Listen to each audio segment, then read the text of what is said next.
In a moment or two, but first joining us now is the Queensland Senator, the leader of Pauline Hanson's One Nation. Pauline Hanson joins us now from Canberra. Pauline, how have you been, mate?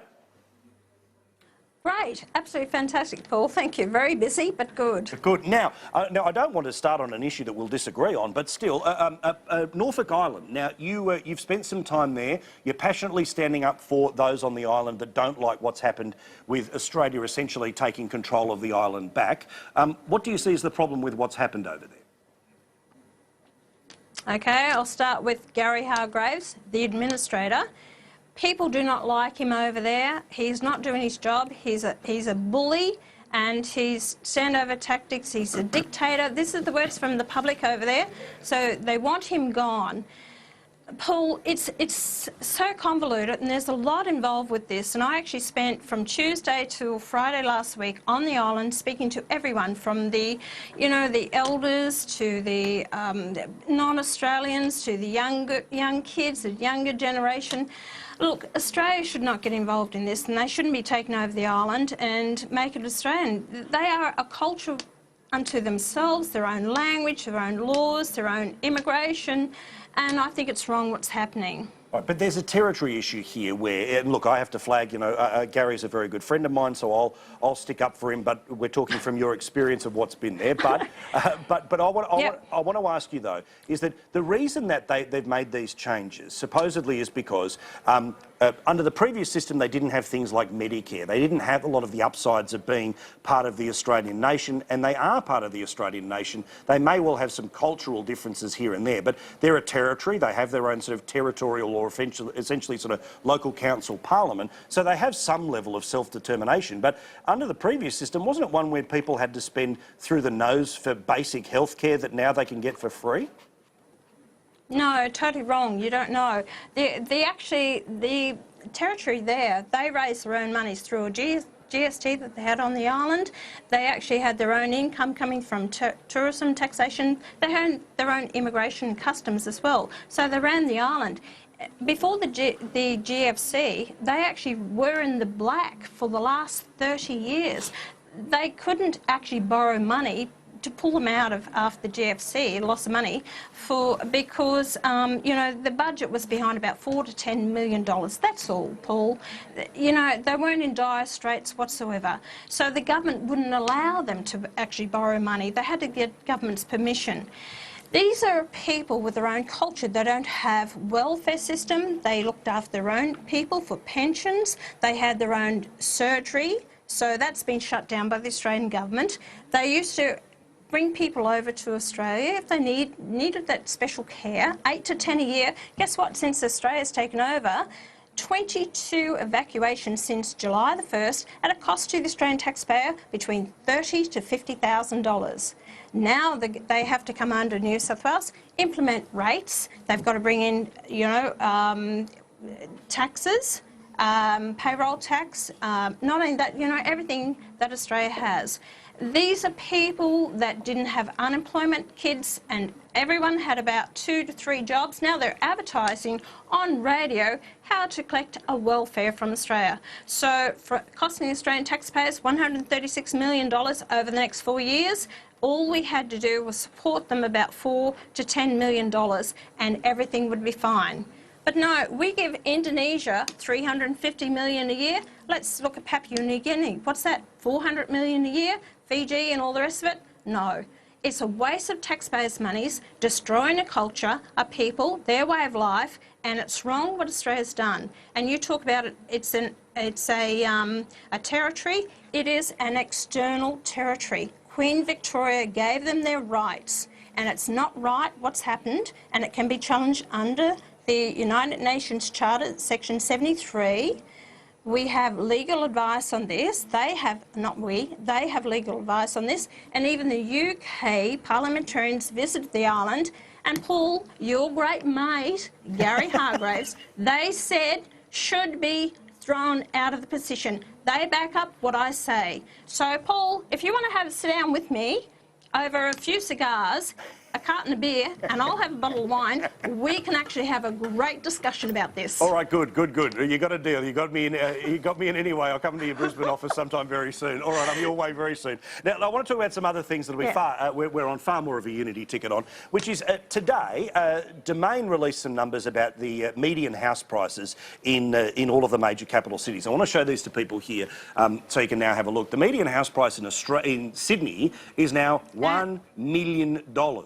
It is. It's going up all over the shop. Yeah, there you go. So that's Sydney, $1 million, 685,000 for units. It's up in Melbourne. Brisbane, the unit market is ever so slightly down. I'll let people have a look at that all the way.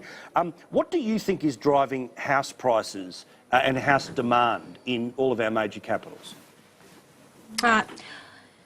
Right across Australia, the average price for a house across Australia, average price, so you've got just over $1 million in Sydney, you've got around about $770,000 in Melbourne, about $520,000 in Brisbane, and it varies. And Tasmania is the cheapest state to buy a house.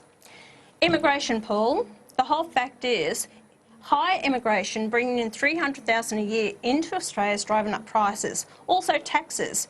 As I said constantly, since 2014, that's an article that I actually read, to a house that's actually priced around about $640,000, you're paying approximately $270,000 in taxes, GST, council taxes, state taxes, so that's driving up the cost of housing as well. We've also got foreign investors that are coming out here. Now, they're not investigated, and I've also pushed this.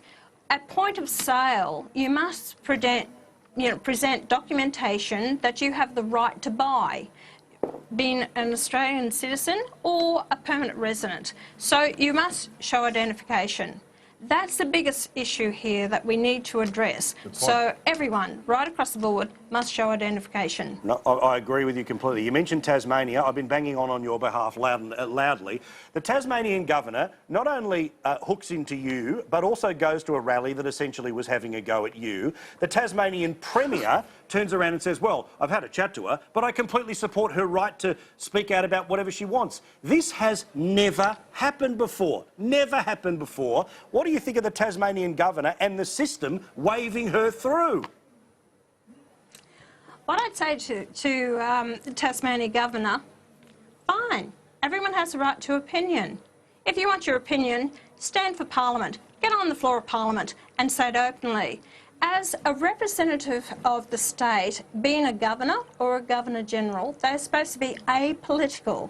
You are not there to voice your opinion or your concerns about, issues like this. She overstepped the mark. She should not have done that.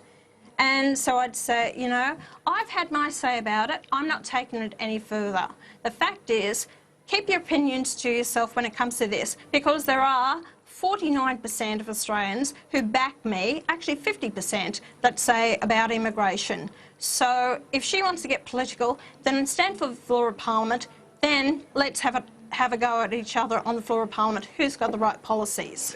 Well, excellent. Well, I know which half I'm in. All right, now, just finally here, Malcolm Turnbull, he's been in your part of the world in Queensland, as, no great surprise, fresh Akubra hat, all the rest of it. And the local paper decided to depict him as a clown today. The Rockhampton mayor has turned around and apologised on behalf of the people of Rockhampton for such offence. Who's correct, the mayor or the paper? No, look, Malcolm Turnbull, whether you agree with him or not, he's still our Prime Minister, right? He's still a Prime Minister. That's a position of respect. And I don't agree with what the paper has done in depicting him that way. We may not always like or agree with what our leaders of this nation say, including myself, but the whole fact is we have been elected to our positions. And I think it's a position that demands respect. The person ourselves, being included myself or the Prime Minister, must earn the respect from the people. But this is not good, and I don't agree with the cartoon. And Malcolm Turnbull, great. Love to see you in Queensland. The people need some direction. You are the leader. Get out there, mix with the people. I've been doing it for so many years now. And if I wish he'd invited me up there, I could have actually shown him around the place and we could actually had a good talk about Queensland, what needs to be done. Well, maybe he can have some green tea, I can have some cigars, you can have a wine, and that'd be a meeting that I'd love to have. Let's organise it. Hey, listen, Paul. Yeah. I'm going to take you over to Norfolk Island, and we are going to sit down with the locals, the elders of the island, and the youth, and you will get a good insight into that people and who they are. Have you ever been there? No, I haven't, but am I allowed to go and see my friend Gary? Am I allowed to say hi to him as well? I tried. Well, no, he wasn't on the island when I was there. But anyway, I think I'm the last person he wants to see because I'm trying to do him out of a job. All right, you get me Malcolm, I'll get you Gary. If I can. All right, thank you very much. Thank you, Senator. All the best, mate. Bye, Paul. Ta-da. Pauline Hanson, the leader of Pauline Hanson's One Nation. Always great to have a fair dinkum person on the telly, and thank God she's in Canberra. Quick break.